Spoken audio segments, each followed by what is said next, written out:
Ahoj, ja som Richard, som koordinátorom troch organizácií, respektíve za 3 organizácie.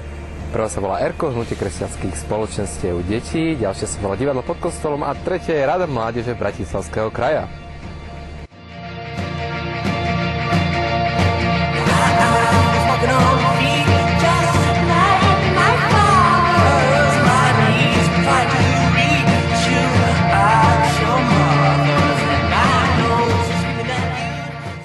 Dobrý projekt je podľa mňa každý projekt, do ktorého mladí majú chuť sa sami zapojiť, teda sami si ho vymyslia a realizujú, hodnotia. Teda každý projekt, do ktorého sa mladí majú chuť zapojiť.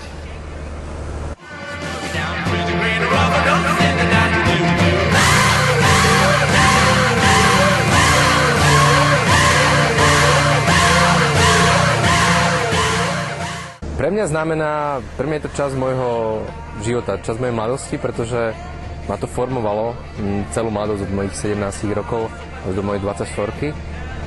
Takže je to časť môjho života, ktorá ma formovala.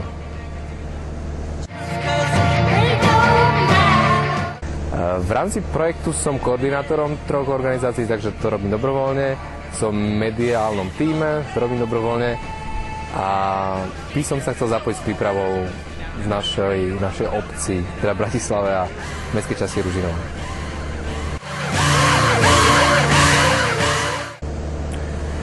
Za 72 hodín, čo by som zmenil? Zmenil by som... Dúfam, že zmením seba, lebo to uvidíme, no. A možno... Chceli by sme postaviť totiž jedno malé detské ihrisko, takže to by sme chceli zmeniť.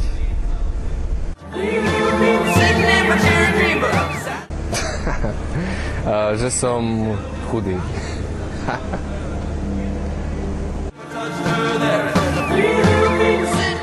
Áno, no, tak keď sa pozriem do zrkadla, tak je to Elvis.